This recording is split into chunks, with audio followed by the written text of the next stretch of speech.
So thank you everyone for joining us for today's webinar discussing how Web3, the blockchain, and AI are impacting the entertainment industry. It's part of the Tennessee Film and Entertainment webinar series hosted by the Arts and Business Council of Greater Nashville and supported by the Tennessee Entertainment Commission. For anyone on the call who would like to use closed captioning, we've activated the live transcript feature through Zoom, which we are using to provide an automated closed captioning experience for today's panel. You can activate closed captioning through your Zoom menu. You'll just want to look for the closed captioning logo or the words show captions to activate live transcription. It should be in the menu either at the top or the bottom of your screen. All right, so again, welcome. My name is Jonathan Harwell-Dye. I'm the Director of Programs for the Arts and Business Council of Greater Nashville.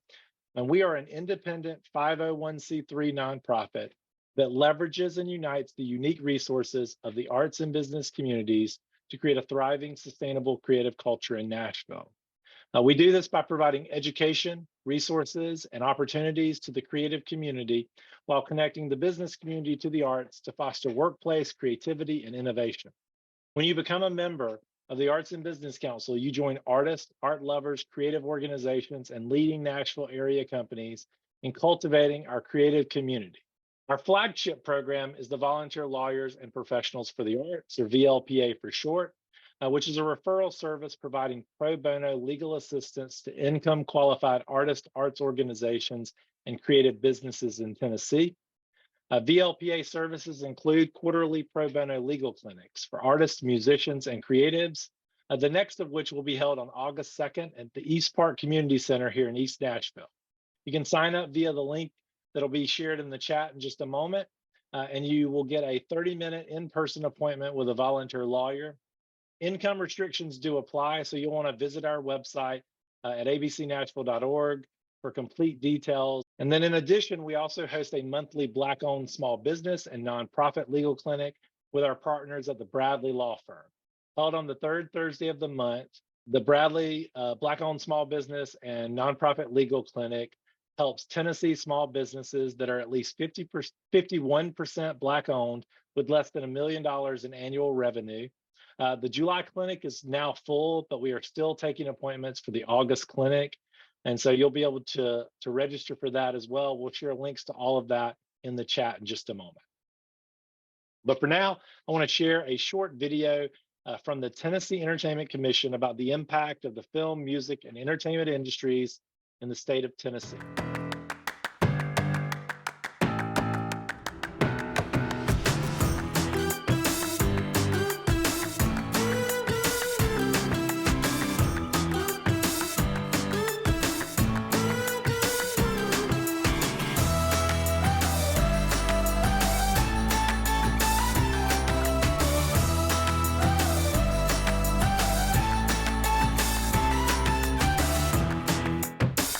See, the entertainment industry in Tennessee is a huge economic driver, and we appreciate the Tennessee Entertainment Commission's support of our essential creative industries and for supporting this webinar series.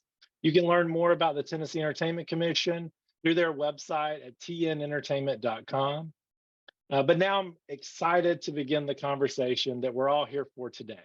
We're joined by 4 incredible panelists to discuss how new technologies like Web3, the blockchain, and AI are impacting the entertainment industry. Our first panelist is Adria DeLon, an artist manager based in Nashville, Tennessee, where she manages a roster of artists including pop phenom Liv Charette. DeLon has worked in various capacities with artists including Carrie Underwood, Taylor Swift, Brett Eldridge, Chris Young, and more. She was named to Music Row magazine's Next Big Thing directory, which showcases Nashville business professionals who are on a trajectory of excellence to successfully lead the Nashville music industry into the future. She was previously vice president at Anchorline Events and managing director of Zuby Media. Adria, thank you so much for being here. We also have Andrew Schiffman, head of music for Schiller. He has over 20 years in the music industry, which consists of working with various global companies like MTV, Vivo, and Universal Music Group. His passion for music and tech allowed him to become a master programming strategist and curator across platforms from broadcast to digital and now Web3. He's worked on many groundbreaking campaigns, event series, and album releases from Coachella to the MTV Video Music Awards to Headbangers Ball, and with artists like Muse, Linkin Park, J. Cole, and the Black Keys. His enthusiasm and knowledge in music and Web3 has led him to be recognized as a thought leader in the space. And he previously worked at blockchain marketplaces like Yellowheart, Rally, and Legend Music. Welcome, Andrew Schiffman. Thank you so much, Andrew, for being here. Right. And then our third panelist is Dominic Rhoda, who is a member of the Baker Donaldson Intellectual Property Group. He's a registered patent attorney who has prosecuted patents before and through the United States Patent and Trademark Office. He also has experience in prosecuting trademarks as well as litigating patents, trademarks, and trade dress claims in federal court. Beyond intellectual property litigation and prosecution, Rhoda provides counsel on the adoption and maintenance of in-house intellectual property portfolios and assists clients in preparing various intellectual property agreements, such as licensing, development, and joint endeavor agreements. Moreover, he helps clients come into compliance with federal and state legal frameworks directed at online platforms, including adherence to the California Consumer Privacy Act, or CCPA, and the European Union's General Data Protection Regulation, or the GDPR, as well as other applicable federal and state data privacy procedures. Dominic, welcome and thank you for being here. And our fourth panelist is Stephen Glicken, who has worked in the entertainment business for more than 20 years.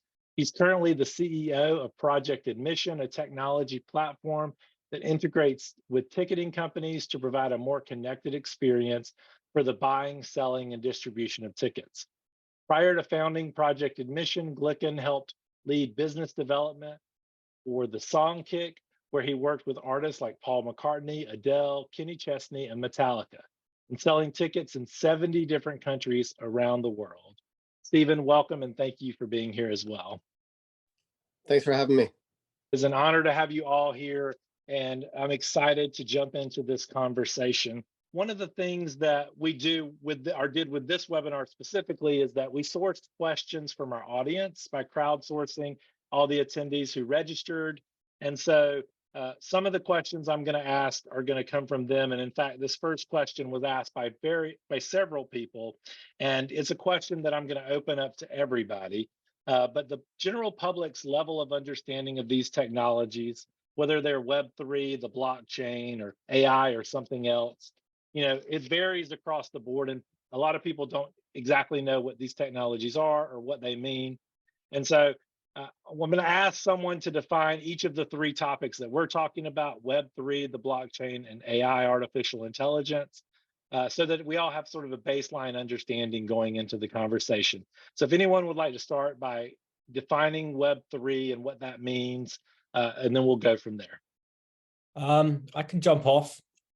Thanks for having me again. Appreciate being here. I mean, Web3 wasn't termed Web3, or Web2 wasn't termed Web2 before we had Web3. So the whole naming internet, different versions is really, gimmicky. It's really, Web3 is another version of the internet, but it's still through a browser, right? It's still through Safari, Chrome, and web browsers. It's really what you can now do through those browsers in terms of owning your content if you're a content creator. Really having that relationship with your fans instead of third-party road blockers. Blockchain is ownership and, verified ownership of X asset. So it's really the next version of the, the internet that we know it today with, ownership. You look at gaming, for example, you've been buying and wearing skins on avatars for a long, long time. My kids were doing it probably 10 years ago. So that's, the same concept as, owning a digital asset. It's verified. That was verified through a game, but, it's just really a transactional ownership and, you know, how you connect closer to your community. Thank you, Andrew. I appreciate that. Would anybody like to add anything or jump off of what Andrew said? I can certainly I mean, take that. Oh, go ahead. no, please, I defer to you. Well, I'll let you handle all of the nuts and bolts IP part of it. All of my law days are behind me. And I would like to say just briefly, if you are an artist who has a need for a volunteer lawyer, those programs are amazing. I was an intern at Philadelphia Volunteer Lawyers for the Arts when I was in law school, and they do some of the most amazing work ever. So just a caveat, if you are an artist who needs those services, don't be afraid to reach out. For us, and for me as an artist manager, the greatest part of this is like what Andrew said, is this is our contact to fans. And this is our way for an artist to reinitiate kind of the way that we think about it is a very old school fan club approach where, you know, I'm old enough to have been in several fan clubs where you pay your $25 and you get the monthly newsletter and you get the meet and greet with the artists and things like that. But this is a verified way to kind of just memorialize that forever and then have the ability to sell that later on. I mean, can you imagine, we'll just use one of the artists that I worked with kind of early on in my career.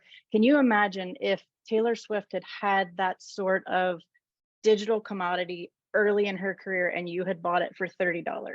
Can you imagine what that would be worth today?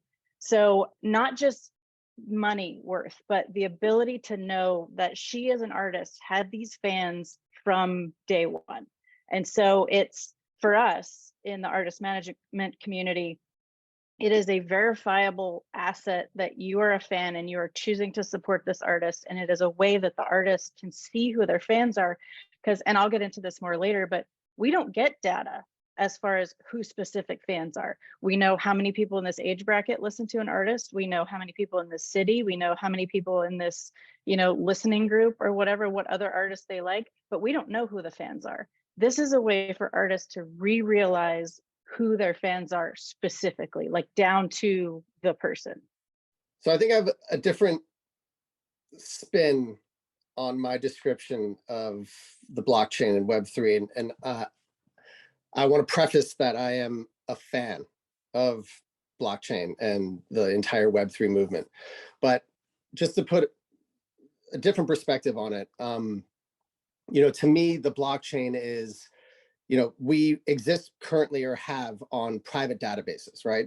Your information that's stored, whether it's through the web or on a computer, is a private database. The cloud is where things are stored. Still private databases, you know, for the internet. The blockchain is a different way to store information that's decentralized and creates the opportunity for like an immutable object, digital object that could exist forever, and also a verifiable asset, right? Where if you write this thing and it's there, you can look at it, you can point at it, and you know what that thing is. The only, I think, extra color that I would add to it is that for this to do the utopian ideal that I think we all see as the efficiencies that are created and the ownership potential that's created through the Web3, there's a monumental shift. I don't think that it automatically and inherently gives us or an artist or a content creator that absolute control, because the world still exists within interfaces, right? Whether it's a Spotify or, you know, Shopify, although Shopify is doing a pretty good job of adding Web3 into it. So I think I just wanted to add a little bit of like caveat on, I think there's the ideal of what we think we can create with efficiencies with Web3. And I think there's the practical reality of distribution and where eyeballs are and the new infrastructure that needs to be created to sit on top of that to create those opportunities. So I just wanted to throw that. I'm not even going to try to describe AI. I'm going to leave that to someone else. Would anybody like to talk about AI? I'd be happy to at least launch the conversation. I don't know if anyone Please. will believe that the resident attorney knows AI better than any you know, commercial or entrepreneurial minds, but I'll attempt to try to at least establish some nomenclature. I know that at least within the intellectual property field or the data privacy field we practice, nomenclature is really important. So when we talk about artificial intelligence, I think that most of the public facing outlets right now are addressing generative AI. But I just want to bring in an awareness to anyone listening here today that AI has been long applied now for several decades in terms of training models, whether they're based upon machine learning or deep learning principles. We've been using all sorts of non-generative AI to assist with certain commercial enterprises like inventory management, customer support management, search engine optimization, market research, or outbound email campaigns. So we've been doing using these artificial intelligence mappings for quite a while. I think when we're moving now to is this next form or this next iteration of artificial intelligence, which is the generative AI, which we know largely are applications of these large language models, or the LLMs. And these large language models take many of those same principles as the non-generative AI, those machine learning and deep learning principles, and they apply cognitive thinking to that and create new content, whether that's source code, artwork, or narrative text. So this is really, just like Web3 is the next installation, if you will, of the web, generative AI is kind of the next installation of what AI can promise in terms of its capabilities.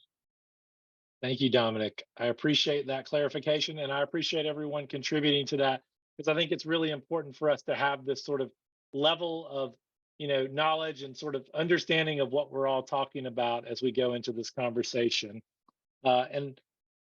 So kind of jumping into some individual questions to begin with, and for the audience's awareness, not only have we crowdsourced questions from the audience, but we also went to AI and went to ChatGPT-4 and had it submit some questions for this as well. So we have both audience-generated questions and questions from AI, as well as questions that we've written. So it is a blend of all of those things. But Adria, I'll begin with you because I'm interested, and I think you touched on this for a moment, but as an artist manager, how are you incorporating these new technologies into blockchain and Web3 into the career strategies of your artists like Liv Charette?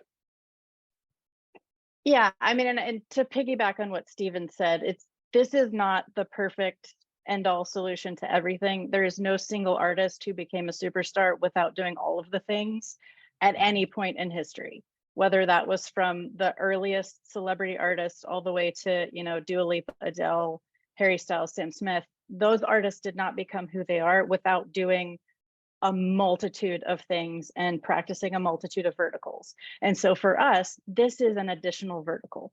We do not eschew Spotify, we do not eschew Apple Music. Like, we still wholly embrace every bit of that, because the point is to meet people where they are. And if there are people who are not yet on board with Web3, we're going to hit them at Spotify. We're going to hit them at a live show. We're going to hit them with merch. We're going to hit them with something else. But for us at Rebel Collective, what we largely do is we encourage our artists to be the and. What is your value added? You are an artist, and what else? So let's use Liv as an example.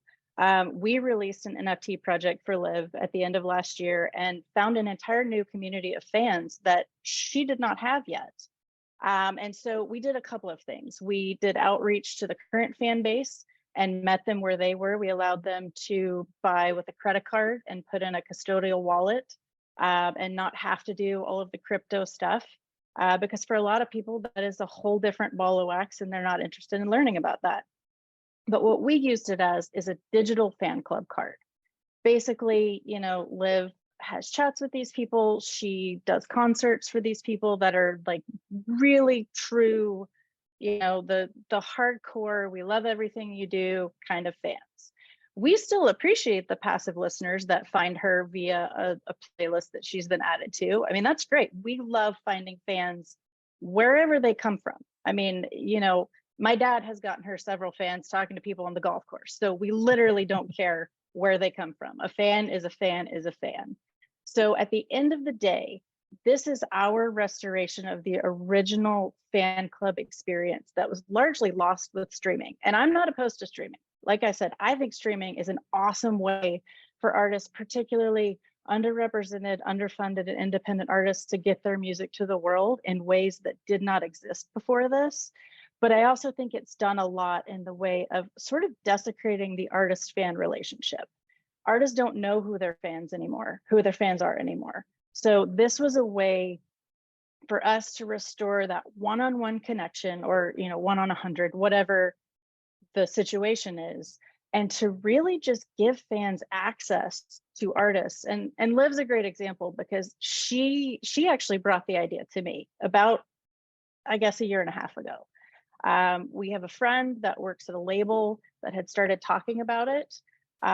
She was just independently in the Web3 scene and had kind of started talking about it. And we started looking at, what does that look like for musicians? What does that look like for artists? So Liv recorded a song, we got artwork done, and released it as an NFT project. And that became an additional vertical to all of the other things that she's doing in her career. And so we're using that. That's the prototype for what we're doing for all of the artists that I work with, is what is your value added? For a lot of them, it is Web3 and it is blockchain, and it is sometimes, I mean, I don't think they'll be called NFTs at a certain point. I think they'll just be called either digital collectibles or fan club memberships, you know, but that's kind of the root of what we're doing with our artists, to add an additional vertical. Because if nothing else, the pandemic showed us, you know, we're pretty recession proof as an entertainment industry. We're not pandemic proof. And a lot of artists lost everything because touring was their only funding mechanism. And when you can't tour, what do you do? So we step into the metaverse, we step into Web3, we step into all of these other things. So like I said, for us, this is just an additional vertical to do some really cool stuff for fans. Thank you, Adria. And Andrew, that kind of brings me to you. You're head of the music at Schiller, which just launched a new app on iOS that's designed to be an engagement platform for artists using Web3, blockchain, technology, et cetera. What makes your platform unique with regard to how it incorporates these new technologies? Well, I think, speaking to what Adria was just mentioning, we can provide that access for everything she was saying. We're a platform for live video and live audio. We provide digital and physical commerce. So you can plug in commerce to your live stream and anything is shoppable. We have tipping. We have token gating. So Liv can come on and do a performance or a meet and greet or whatever she wants to her NFT collectors through our environment by anyone that holds her NFT. We're also minting your own NFTs on our platform, which could just be tickets to an event. And by having that ticket, you're able to get access. And the good thing about this tech is instead of getting an email list, it's a lot easier and frictionless for the content creator to provide extra utility and value to its consumers by holding this DigiPass, or in Liv's case, having this NFT. This is another source of utility to her community. So we are really masking a lot of the blockchain tech. It's under the hood. It powers smart contracts for payments and a lot of the back end tech. But on the front end, as Adria also said, you can come on with a phone number and set up an account. You can log in through Instagram or Facebook. You could or you can connect a wallet. I say it takes longer to download the app than it does to set up an account. You can also come into an environment just through a URL. You don't even have to have an account. So we're really trying to limit those barriers of entry to compete where fans are and give them an and versus an or, because we're here to enhance the user behavior versus changing it. And us as a company, I think, I've been around the NFT space for a couple years, and it seems to be going in circles with your friends are also creators. But now we have to think about, all right, how do we now go to the masses, and how do we go to the majors and onboard another million, 5, 10 million people, because right now it's very small and we are early. So the more that my platform or any other new platform that uses blockchain can, you know, provide tools that you're already used to using, I think you're going to have a much better shot. We have tipping, and it's a double click on the side of your phone straight through Apple Pay, right? So we really try and limit those barriers of entry with everything that we do. Fantastic. Thank you, Andrew. Thank you for explaining that and sharing a little bit about how the app works and the different technology and how you're incorporating that. And Stephen, that brings me to you with Project Admission. How are you leveraging these new technologies to provide a more connected ticketing experience for fans? Well, Andrew, first of all, right on, man. I love all the ways in which you described it. It was so messy. If everybody who's been in the space for a while, initially, like these barriers to entry, crypto, all these, it was like insanity. It was like such a small, narrow, like subset of people that could even pretend to get into it, right? It was like such a barrier to entry. And it's so good that we've moved into a place of like removing those barriers and then trying to extract the value out of what this technology brings without putting those barriers in place. So I'm saying that to reiterate that everything that Adria said and Andrew said, that we think the same way. I think we're all thinking in the same way. For my business, you know, ticketing is a pretty, just like publishing, I guess, right, is a pretty entrenched, incumbent-laden political space, right? My last business, we built kind of the largest artist ticketing platform, which ended with a antitrust lawsuit against Ticketmaster. And then off the back of that is where I started this business. And it was from that perspective, you know, I was working with the biggest artists in the world and pushing them really hard against promoter and ticketing structures in 70 countries and dealing with the entire supply chain. And it gave me a perspective of how can you create innovation and change in ticketing and live events. You have two paths, right? You can either like go head to head and try to rip and replace and get into the venue game, or you can integrate, aggregate, and be Switzerland, which I think by a lot of measure is maybe even harder, which is what I've been doing, which is integrating into all of the primary ticketing platforms that kind of add a layer on top.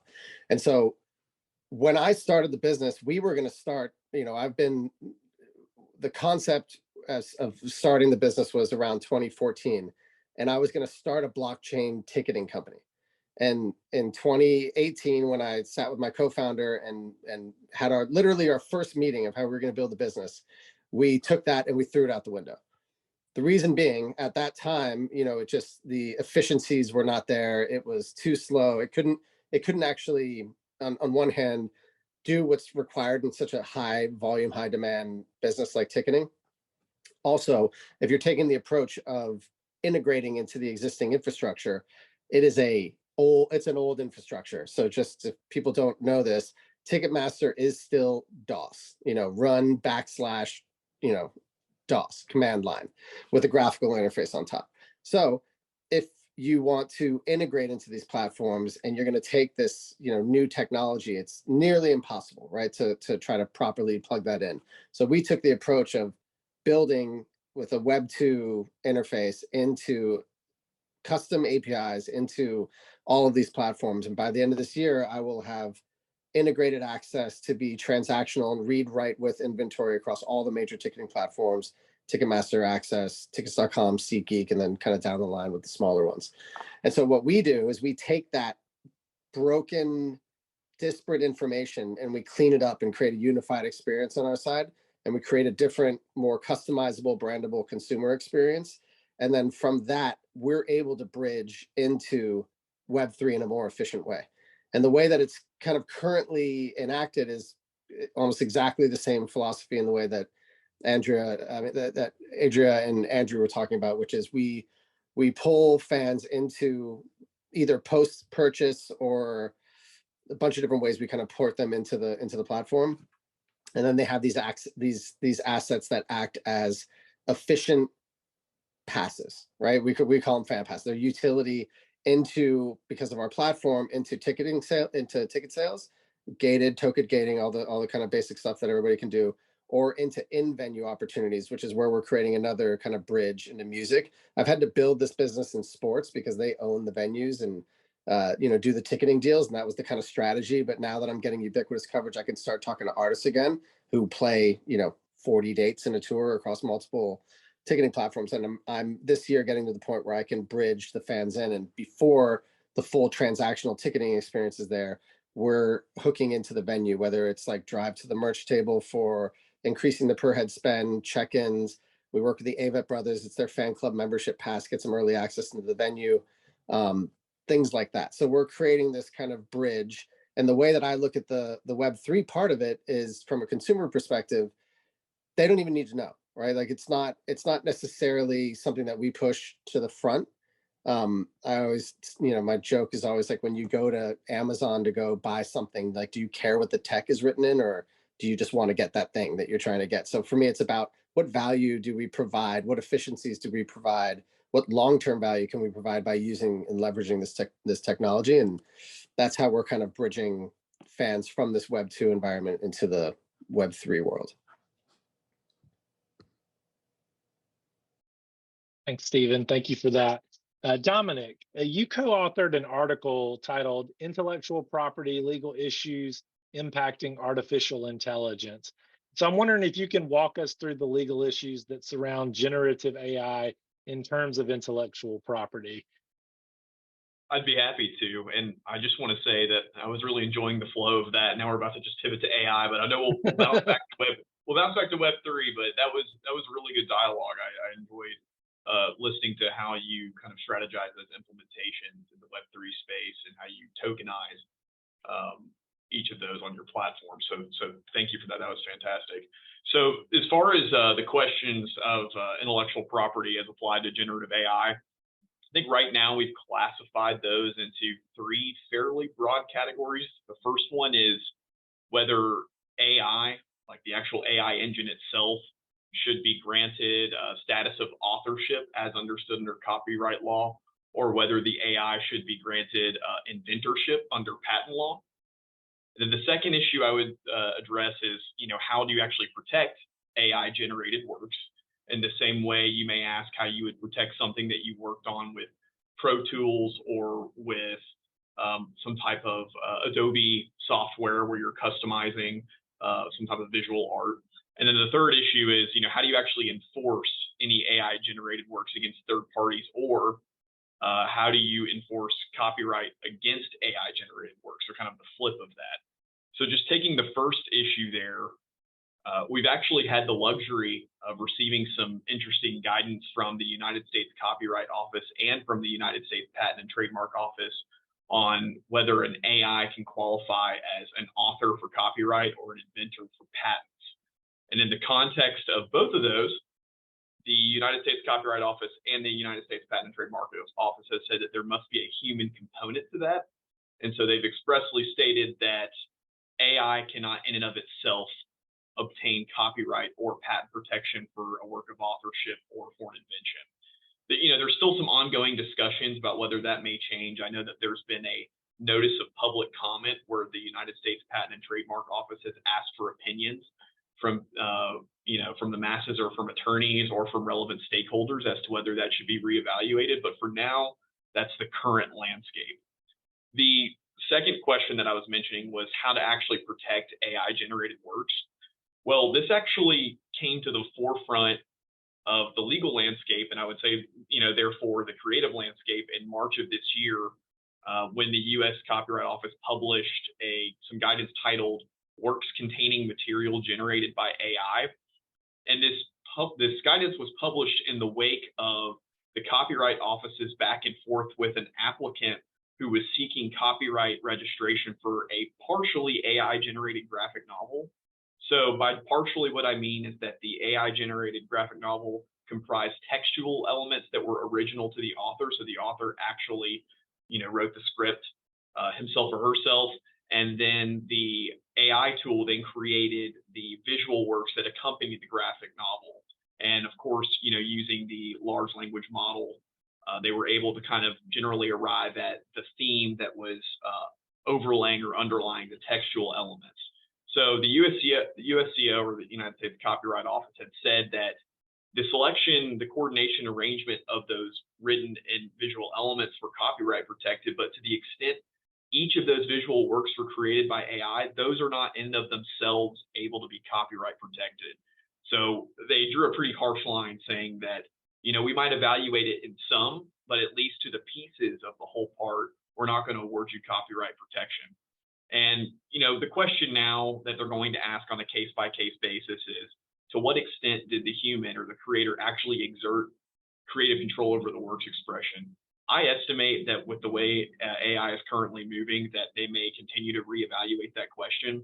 I believe in the late 19th century or early 20th century, there were questions as to whether photographs are subject to copyright protection because there was concern that the camera itself was doing too much of the mechanical work and that the artist itself was not exerting creative control over the camera. So we'll probably reevaluate AI in a similar context, but that could be a really difficult threshold.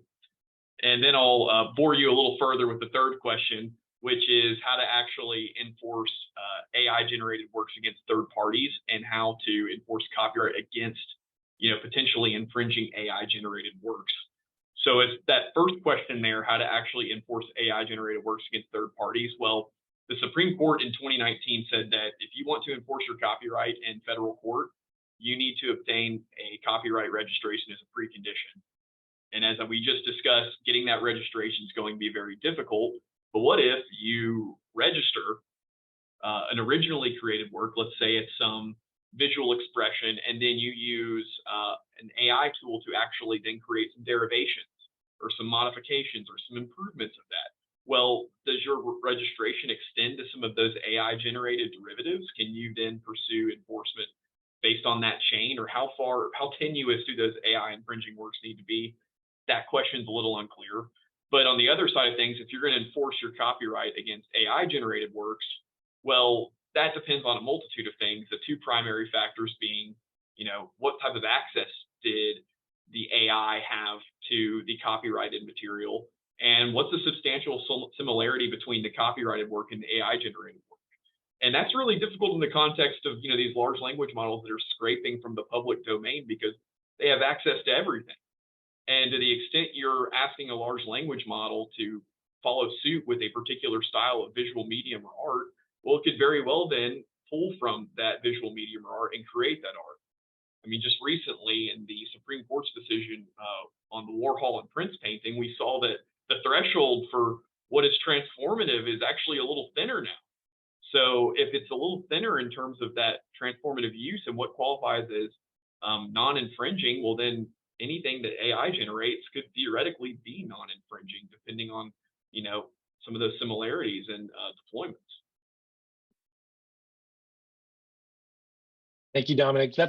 It's a very complicated matter with all the different copyright and intellectual property issues that have come up. And I know I've talked to a lot of artists who have a lot of concerns about the technology and how it's going to be used in the future.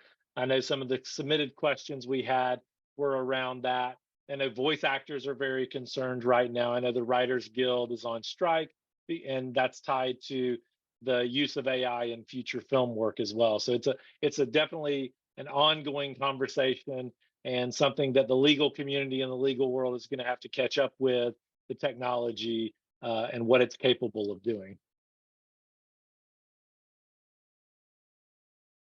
So yeah, to jump back a little bit to the other side of the equation, though, Adria, I'll come back to you because I'm curious if you could talk a little bit about how you've talked a little bit about the fan experience, and I think that's been a big theme with the Web3 and using it to connect to fans. But I wonder if these new technologies are also how that's changing the way you find new talent or the way you market new talent as well. Is that changing any of that? Yes and no.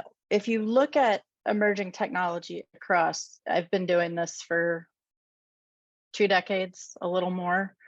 If you look at all of the technology that's come through in that process, we've always leveraged technology to find artists, to market artists, to boost artists, If you've ever been on Spotify and seen, if you like this artist, you will also like these artists. That's new technology. I mean, that's AI at work in the background. So we're using Web3, blockchain, AI, those types of things in much the same way as we did before. When I was, 18 years old in college, I was looking for bands on MySpace, on Bandcamp, on SoundCloud, and finding kind of these underground waves. And we're doing a lot of that now, is looking at who's putting out NFT projects with great songs attached to them. And look, I will be the first one to tell you, I did a podcast about this not that long ago. Not all of the Web3 music is great. A lot of it is crap. Not all of the music on Spotify is great. A lot of it is crap. So it's digging through all of that and finding the diamonds in the rough and figuring out, what can we do with this to amplify it, right? Because that is my only job, is I do what I do so they can do what they do. And Liv's actually on this call.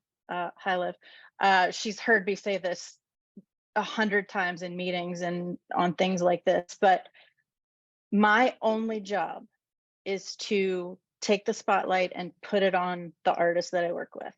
And so leveraging new technology helps me do that in a way that I couldn't have 25 or 30 years ago, where I would have just been and to a certain extent, we still do drive our artists around and have showcases and put them in rooms with people and do that stuff.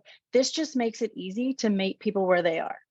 And now I don't have to find an artist in Nashville or in LA or in New York. I can find, a great artist in the middle of Duluth, Minnesota, who's never been out of his or her hometown because of this technology. So we're leveraging it on both sides. We're using it to find really great talent that we may not have otherwise found.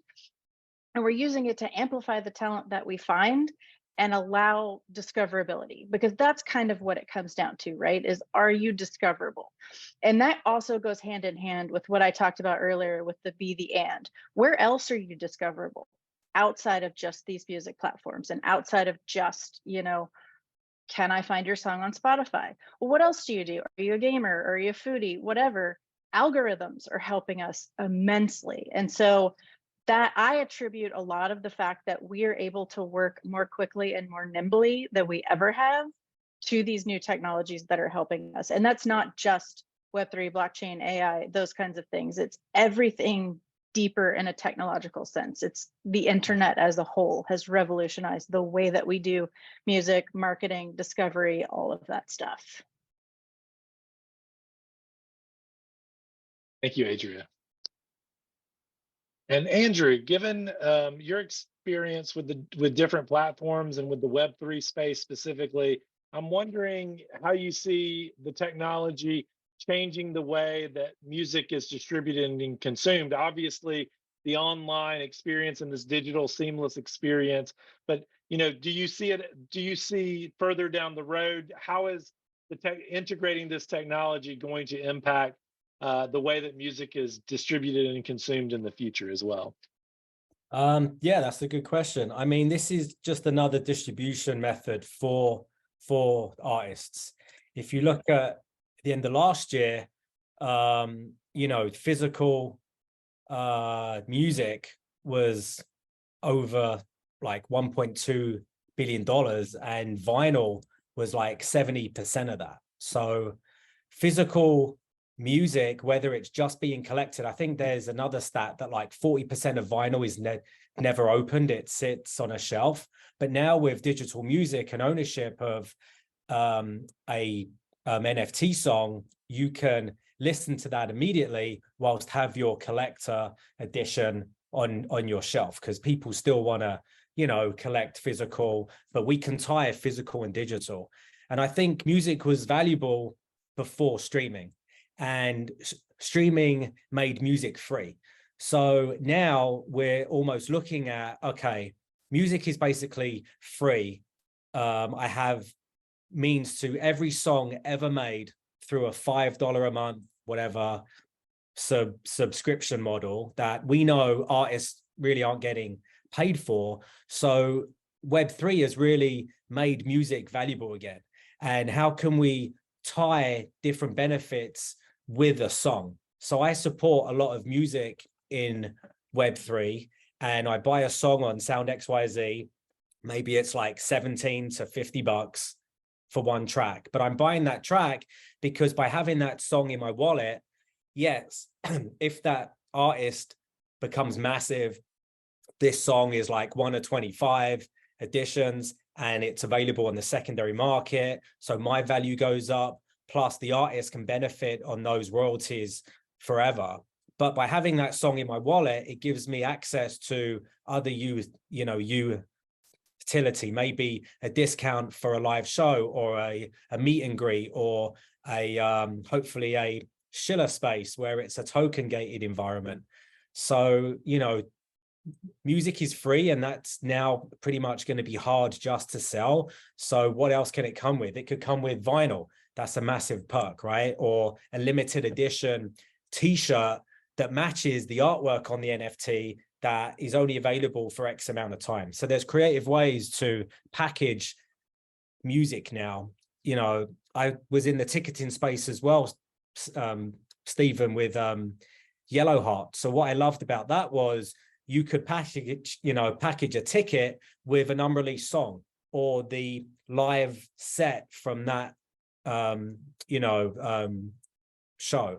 So there's ways to really make these singular entities more valuable. So that's pretty much how I think about that. And consumed is, the same way, right? People are trying to make downloads better for audio, and I'm looking for a tool that can combine all of the music I have in my MetaMask to be able to be played like if I was to make a Spotify playlist. And I think there's a few companies that are starting to do that. But to me, I would like an easier way to consume my Web3 collection. MetaMask just released maybe 6 months, a year ago, but it wasn't there early, the ability to now play songs through your wallet or even on OpenSea. So they're thinking about ways. I think wallets would probably end up making easier ways to make maybe playlists or how to curate the content that you have in your wallet. So yeah. Jonathan, do you mind if I jump in there? Please jump in. Okay. I just wanted to say that I think that the NFT marketplace, digital tokenization, is an excellent way of working around what I think at times is a legal obstacle for artists, and that's specifically what's referred to as the doctrine of first sale under copyright law. And the doctrine of first sale essentially says that to the extent you have some type of physical manifestation of that copyrightable expression, let's say it's an actual physical painting or it's the compact disc that holds the music, then once that's initially sold, the individual who actually sells that can then sell at whatever value to them, and they do not have to remunerate back to the artist. And that perhaps made sense at the passage of the Copyright Act, but knowing what we know now and how assets appreciate over time and meaning and value, especially original prints, you have the NFT marketplace and the entertainment industry very aggressively responding to that prohibition from the Copyright Act and allowing for their artists to actually exploit through contractual obligations the benefit of their investment, the actual sweat of their brow. They can perhaps realize 200% over the value they originally sold their work for, because over time their art takes more meaning. And so I just really applaud the entertainment industry for finding a clever workaround to that. Thanks, Dominic. Stephen, this makes me think of, so Project Admission focuses on a digital ticketing solutions, but you've also got a digital collectibles platform, Osimo, I believe is what it's called. Why does that make sense for the future of ticketing? And as far as from a Project Admission perspective, how have you moved into that space and where will you be going? So I think to kind of join with what everybody else is talking about, and I think it's, if we take a step back, I think it's arguably an artist or a content creator has never really had control over their fans, right? There's the label, there's the publisher, there's the ticketing companies, and now streaming, and everybody else has kind of gotten in the middle of the only ones that matter, right? Which is the artist and the fan. And all the rest of us have forgot, is how I look at it. And I think all the rest of us should be support mechanisms to those two things, the things that matter. I don't think that we should negate the middle, because that connection is facilitated in different ways, whether it's, an experiential thing or a demand generation or a value add. There's the marketplace, I think, is required, right? So for me, the ultimate goal and the thing I get most excited about is giving some measure of control back, right? And because of this immutable opportunity, this ability to kind of build around a fan and build access around and have a kind of closer connection to for the content, that's kind of my like ideal place. And so the way that I look at bridging for us is I am taking these disparate pieces of information, data, right? The ticket, the customer, that nobody has control over except for those disparate ticketing platforms, right? Mm-hmm. And I'm taking that and I'm creating an interface that I give control to whoever that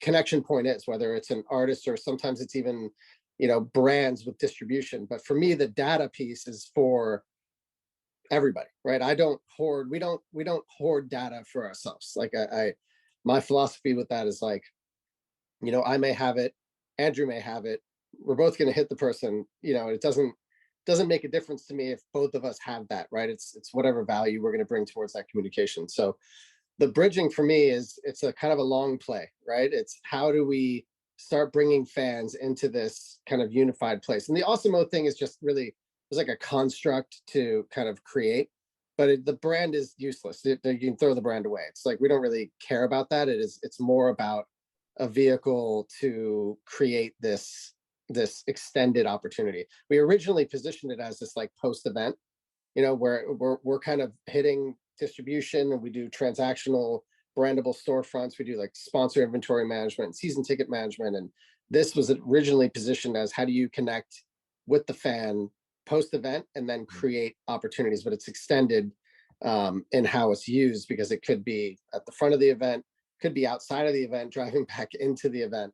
And so again, going back to what I said at the beginning, it was always the idea, but it wasn't the way to start, right? And it took us a minute to get to a place where we now have this disparate, broken, messy data in a cleaned up way with a single user.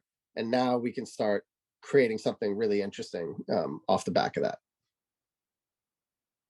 And one other thing I want to say is the thing that is also really excited about the Web3 world is when you look at what, for my business in particular, had to do is custom APIs into these messy private databases. And the thing that the blockchain creates, which is amazing, is a way more efficient interoperability, right? The way that we are all connecting with all the different things in the web right now is all custom, and there's barriers to entry, and it's really hard to kind of create that idea of a license, right? Like these things that we have in the world get thrown out and they exist as a product because there's no really connective tissue between truly for that asset, whatever it might be, a ticket in my case, that from sale into the event. And the idea of the blockchain getting more integrated across the infrastructure creates a better opportunity for all the stuff we're talking about with secondary sales, with just control of data, with understanding of where your fans are and being able to create an opportunity across that. That's what I get really excited about, that because the barriers come down a bit if you are able to just drop into these efficient ways to connect into information.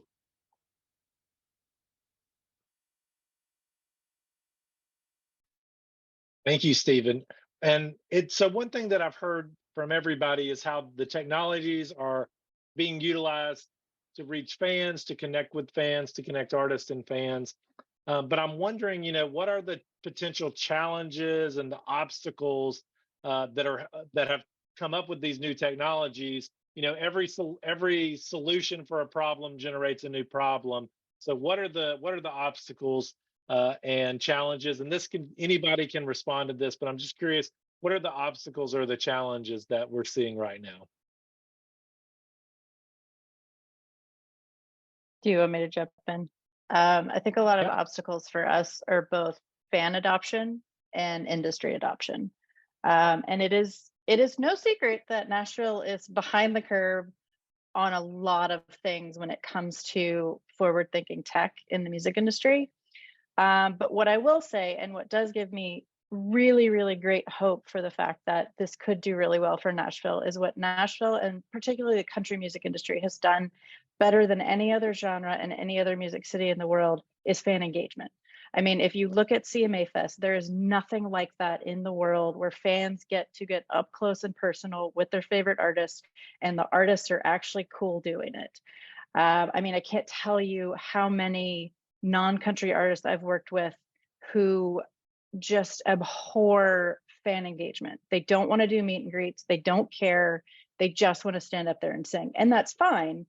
But the way that you build a colossal career is you engage with the fans.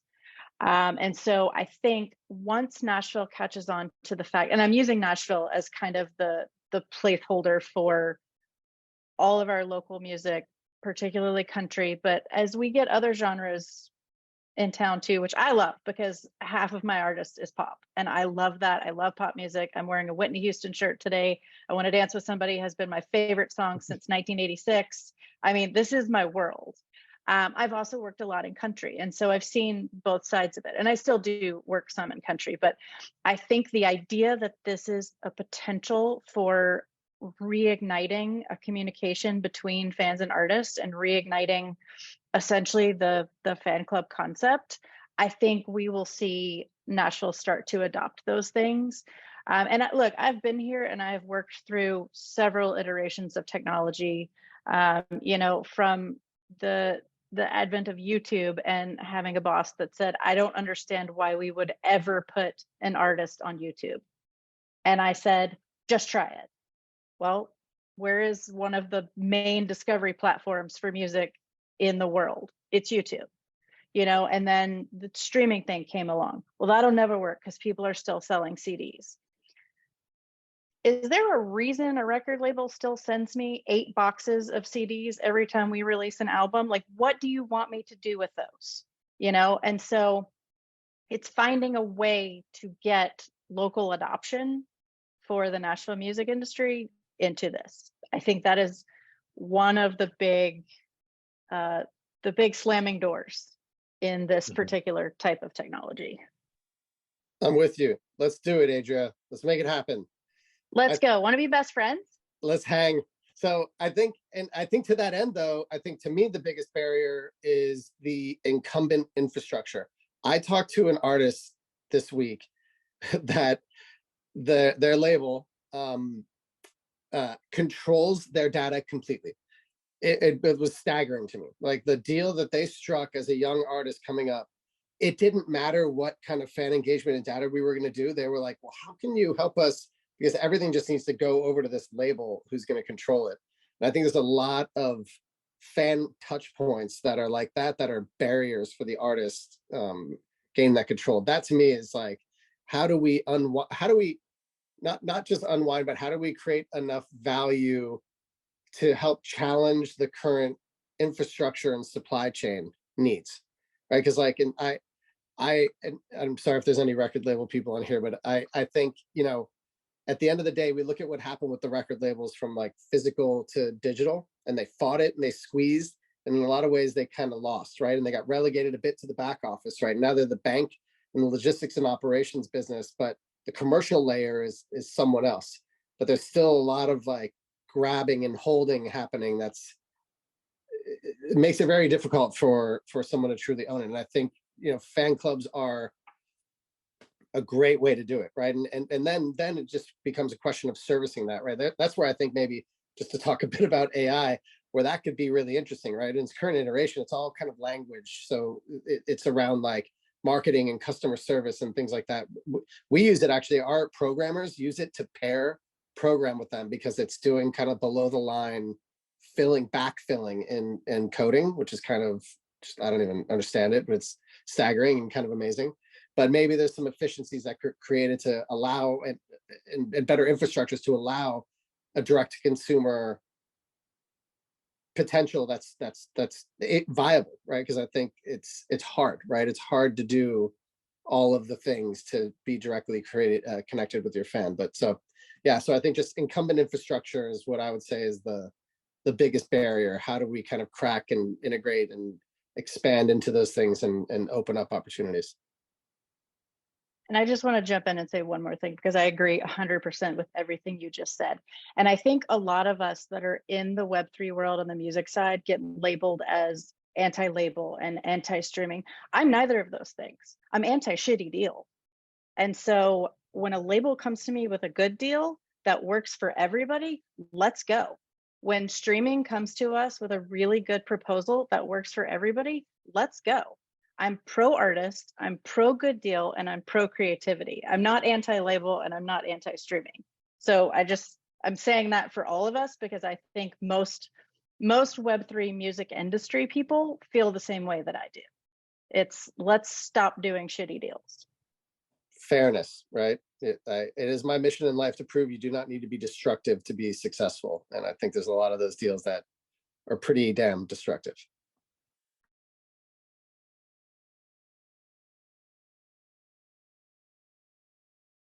Dominic? Well, the approach I would take from this is just the Web3 implementation as a whole, or just in broad strokes. I think that there are several aspects of the blockchain infrastructure for fan engagement or for the sale of digital assets in the musical space. I think a concern, at least in the legal sphere, is how the privacy laws currently deal with the Web3 space. Because right now, most of the laws that are written, and certainly ones that are still actively being passed, including Tennessee's, which just passed not even, I think, a little over a month ago, they're still largely dealing with a Web2 framework where you have data broker or the host, and you have the individual consumer that's sending information or it's otherwise being collected by that broker. And you have state laws, like I mentioned, the California one earlier in the introduction, Tennessee. You have the FTC seeking enforcement action against mishandling of privacy information. And then you have federal laws that protect certain subsectors of that information, like health information, financial information, and student records. And so you already have all these existing legal frameworks to protect your information as it pertains to the traditional client host or server client framework. When you move to Web3, you kind of disrupt that entire framework. You move to decentralized nodes. And so in terms of who's brokering or holding or owning that data, it's really all across because it's a distributed ledger. So then you're trying to figure out, okay, what is privacy in the context of a published ledger? If everything is made available to those to verify or authenticate certain transactions, well, then how are we supposed to maintain privacy in the context of what our current laws are? Maybe there's a new legal framework that's proposed for Web3, but our current laws are probably not well equipped to handle that fundamental change in information flow structure. Let's let the fans participate and be rewarded as well for the use of their data. And that's, I think, one aspect of the DAO. I think that's how most people are pronouncing it now, is that it provides that autonomous decision making with the majority of those individuals engaged, that they can decide how that information is being transacted and how it's being exploited, which takes the power away from that central authority that Google, that Facebook. And that's important again on the privacy end of that, but then you have to address again, how do you then maintain the privacy on that chain for everyone's benefit? I'm sure there will be technological solutions to that, but we'll see, as with many things in the law, some solution way too late down the road that actually might retrofit to it, because law is historically 10 to 20 years behind technological innovation.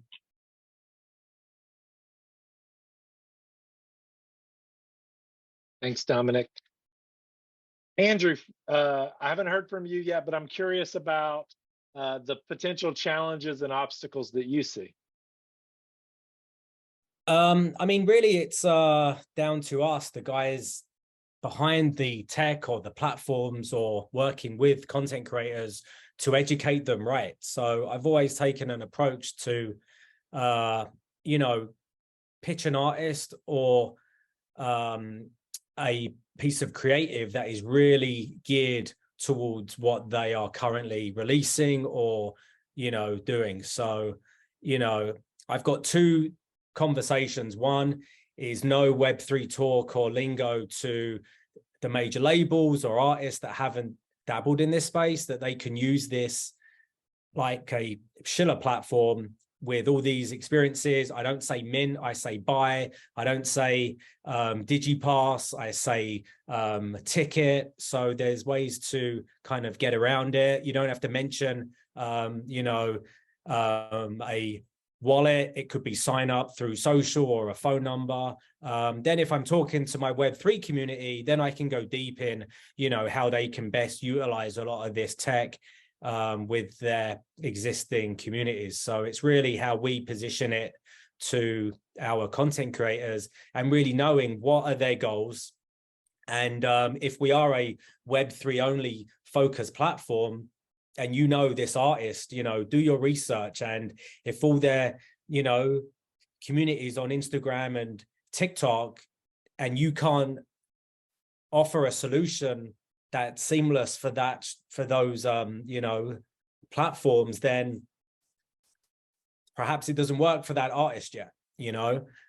So I always like to do my research and really present an, you know, a content creator with a plan that they can easily get into, that I know their fans would enjoy.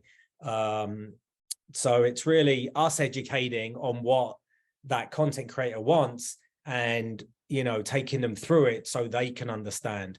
We were pitching Schiller for months and it's all talk, but when we launched the app 2 weeks ago and people come in and, you know, take it for a test drive, they're like blown away and they're like, I get it. I see it. I'm using it. It's easy. It's seamless. So sometimes show and tell works, you know. Mm-hmm. Absolutely. That makes total sense. And with that, we are at about 4:10. So we've got about 15, 20 more minutes for the discussion. And so what I want to do is move into an open Q&A with the audience. And so everyone that's on this call, you can put questions for the panelists into the chat. And I'm going to pull some questions and open them up and let anybody on the panel answer those questions. I'm going to begin, though, because one question, I mentioned this earlier, one of the questions that was submitted to us was by a voice actor, and they said that they are a voiceover actor, and they're really concerned about how AI is going to affect their field of voiceover. And they wondered if there's anything being done to regulate the use of AI. And so, and I want to kind of use that as a jumping off point too of, you know, I think with the Web3 and the blockchain and then the AI, you've got a lot of powerful technology that's helping artists connect with fans, for fans to have you know, access that they never would have had before, artists to have access to fans in a way they never could before. And AI is powering a lot of technology behind the scenes.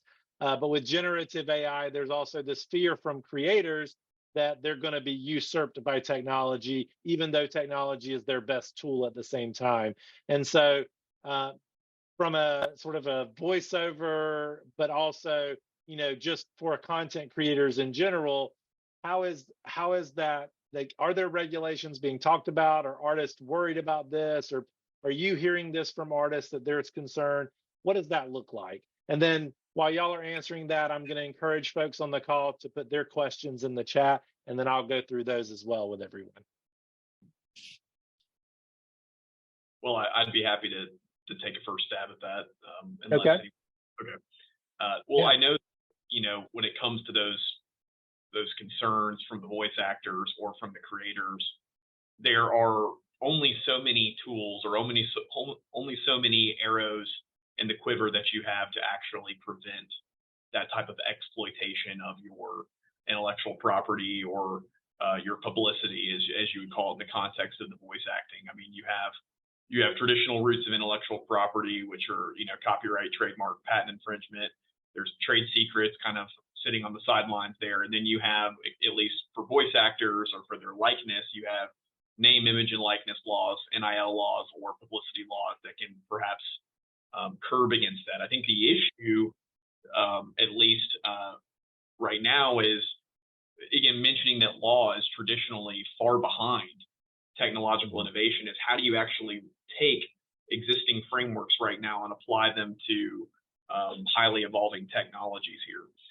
Just recently, I saw a YouTube video of Harry Potter as applied to Balenciaga models, and undoubtedly you could see the likeness of, you know, Daniel Radcliffe, Emma Watson, and the remainder of the cast there. But were the differences of their likeness just enough that it would take them outside the ambit of their character, or are they just merely demonstrating the expression as understood from the novel of Harry Potter itself? So I think that there are certainly waves being made. You certainly have the European Union that's looking to pass fundamental laws as to how they protect against AI abuses, specifically in privacy space. But right now, largely in the United States, it's a lot of conversation. It's a lot of coming to the table of what can we do before this truly gets out of hand and actually puts meaningful individuals out of work, which, you know, is the subject largely of the Writers Guild strike. I think, you know, I'll start with, I don't know, right? Like, I think you look at the guys, the folks that are writing these algorithms and creating this AI, they also say they don't know, right? Like, it's a little crazy when you look at like the foundation of what's being thrown out there right now. You know, I guess I have, yes, not very reassuring.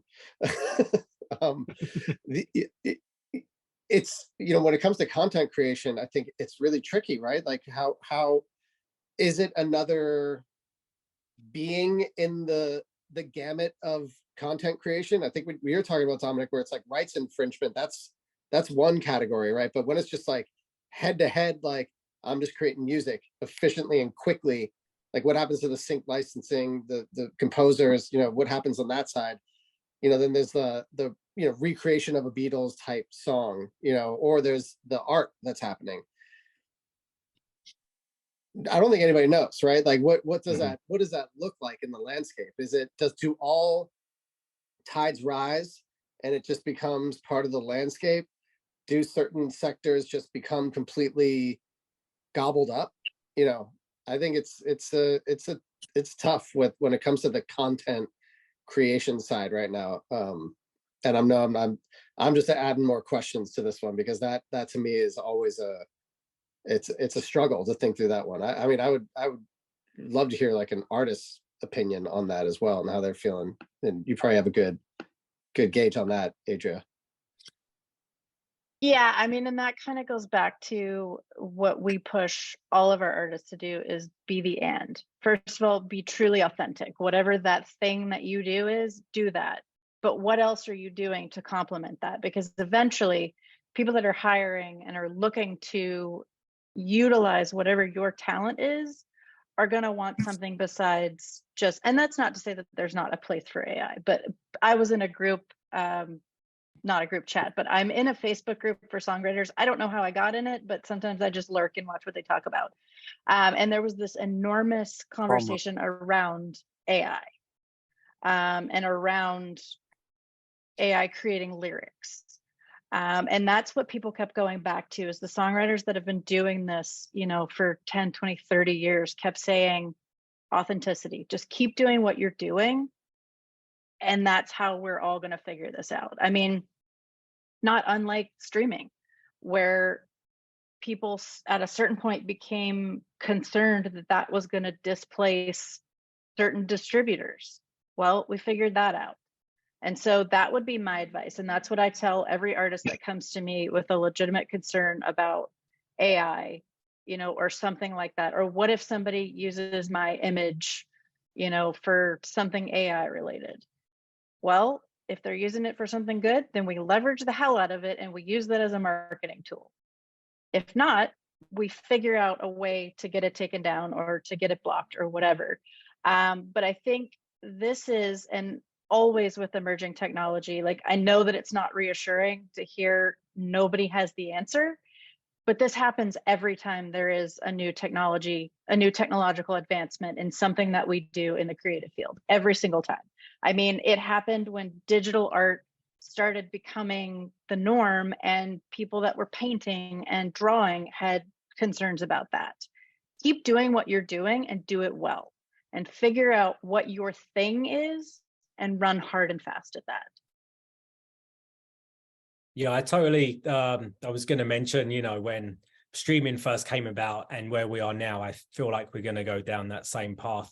But if you can use it to enhance your craft, I think it's a good thing. And I came across a company a little while ago, and they were making your voice as AI so that when you're creating a song where different parts, instead of singing it 100 times, if the instrumental works or doesn't, you have the best of the best that you can be through this AI that can test the song for you. So you're basically using your own AI voice so you can rest and work on everything else.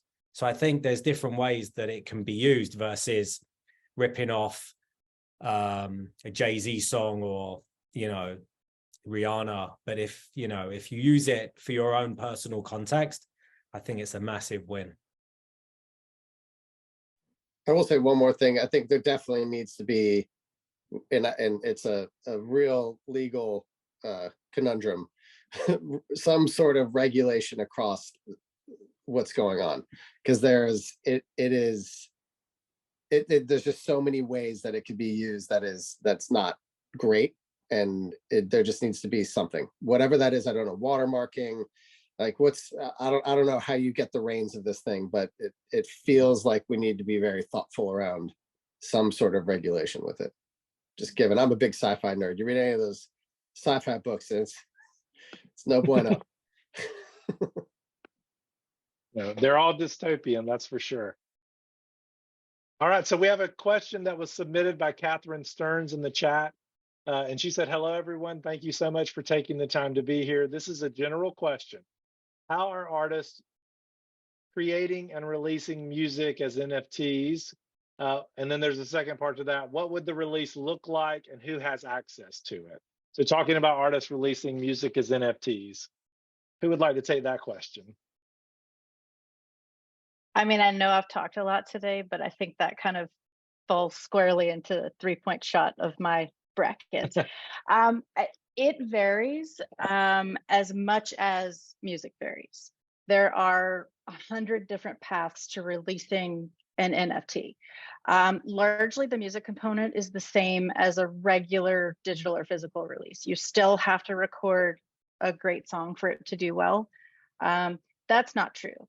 Crap songs are on the radio, and crap songs get to #1, and crap songs are really good NFT sellers. But the world would appreciate if you put out a really good song. So record it as normal. And then there are a couple of different options. You can either choose just a traditional marketplace. For Live, we used OpenSea, and another platform, because we also wanted to be able, this was pre-OpenSea accepting credit cards. So we wanted to be able to reach all of the fans. So what we did is she wrote this song specifically for this release. We had it fully produced the same way that we would if we were releasing it Spotify or on a CD or on a vinyl or whatever. And then we had an artist who did generative art for it. If we were doing it again at this point, I don't know if we would include all of the different, I mean, every piece is different. I think now we might be more inclined to just do one piece of art because I think that is sort of fading away, the JPEG culture. But neither here nor there. They're beautiful pieces of art and they go with the song, and we put it on this platform, and there are a bunch of steps that go with it. But if you go with a great platform like Andrew's or like an Aspen or like somebody like that, and if you're interested in talking more about this, email me afterwards. I'm happy to walk through the 157 steps with you. And then it goes nowhere until somebody mints it. And then once it's minted, which is a really blockchainy term, bought. It just literally means bought. But once it's bought, that person has access to that digital collectible. Unless it's on a full-on marketplace like OpenSea, you can go listen to the song. You don't have it anywhere. It's just like listening to a song on YouTube. It doesn't live anywhere in your stuff unless you own it. So I think that answers the first part of the question. The second question, well, I guess that answers most of that question. There are a lot of little steps in the process, but it is absolutely no different than releasing a traditional single. So, oh, I think somebody just added. I'm not sure if Jonathan's question is directed at me or if that's just a general question. But yes, Catherine, feel free to email me. I will put my email address in the chat right here. So it looks like Jonathan was asking that to you, Adria. Because we did 2,222 pieces to start out. And that would be very expensive. And it was technically not done using full AI. The artist actually drew it by hand using Procreate, I think, and drew all of the layers and then just put it into a generator so that every piece is different. But all of those individual pieces were hand drawn in the beginning. But had we paid somebody to hand draw more than 2,000 pieces of art, that would have been super cost prohibitive and would have negated the entire project. Thank you. Thank you for that clarification and walking us through those steps. And it looks like we're coming up to the end of our time. It's 4:25. So I'm going to ask one final question and then we're going to end our discussion. But first, I want to thank all of our panelists here today, Adria, Andrew, Dominic, Stephen. We appreciate you so much being a part of this conversation. Thank you, everyone who is here today. Thank you for your questions and putting those in the chat and for being here to listen to this conversation. But I'm just going to ask a very simple question, which is, we just had this conversation. I know we touched on very few questions of the list that I sent you, but I'm curious, is there something that, in addition to what we've talked about today, that's on your mind, that you're thinking about technology-wise, that we haven't touched on? If there's not something like that, just a takeaway that you would like to leave the audience. And Adria, I'll start with you and go around the room, but just sort of a final thought in that arena. Yeah, I mean, first of all, thank you for having me. This has probably been the most fun panel I have done all year, and I've done a lot of them. So thank you. And also to all my fellow panelists, you guys are awesome. Let's all be best friends and hang out.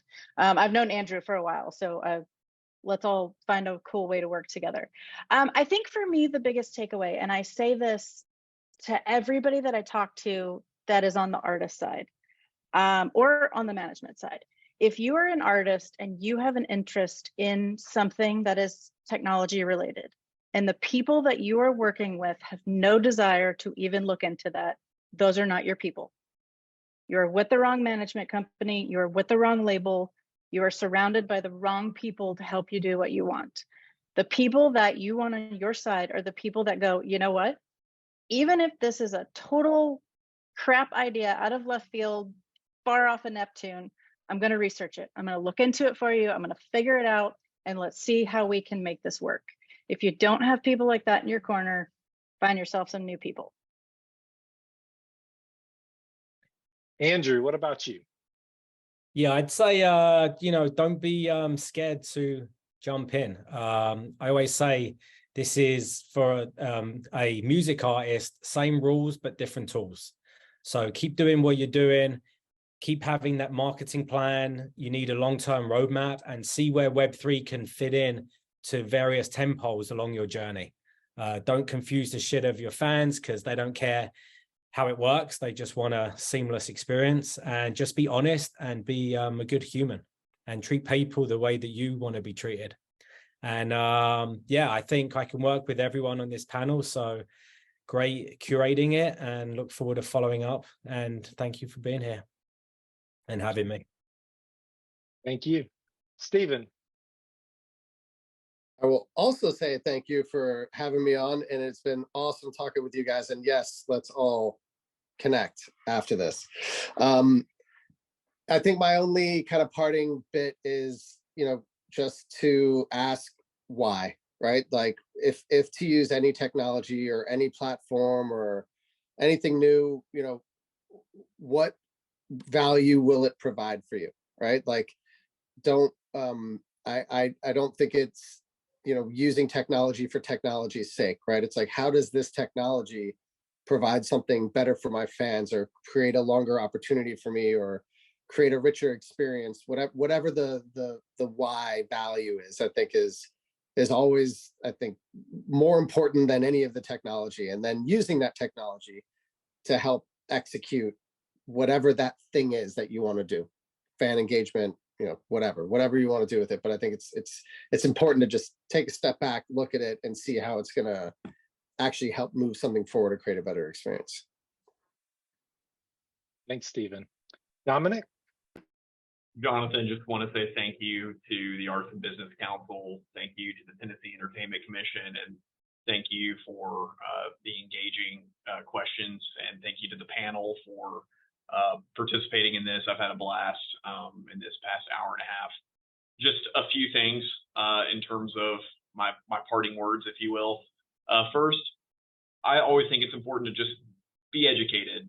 Work on the nomenclature, the fluency, the language at which you talk about these things, because I believe that's so important to making sure that you're understanding what's happening in the know and how, and actually can discern between various implementations of technology. I mean, just understanding the difference alone between blockchain and non-blockchain environments is so fundamental to understanding the power. And then second is a little shameless plug here. Don't be afraid to engage legal counsel early. Engaging legal counsel early allows you to work intimately with your attorney or any other individual to ensure that your product deployment or whatever application it is has a safe landing going forward, and that you're not trying to play makeup on the latter end. So those are some of the parting words I would have to provide. But again, thank you. Thank you. And thank you, everyone on the panel. And I'll just echo what all of you said. It's been a joy to have this conversation and to learn from each of you. Thank you all so much for being willing to do this. And I will echo also what Dominic said. If you do need legal assistance and you cannot afford an attorney, please contact us at the Arts and Business Council, and we can help you through the volunteer lawyers and professionals for the arts. I've also dropped a link to an evaluation survey for this discussion in the chat. I hope that you will click on that and take that survey. It's about 2 or 3 minutes of your time, but tell us how we did. Tell us how useful this content was to you, so that we can create new content for you in the future. So please, before you leave, click that link, take that quick survey. But otherwise, I just want to say thank you again to everyone. Thank you to the Tennessee Entertainment Commission for sponsoring this series. Everyone have a great day. Have a great weekend.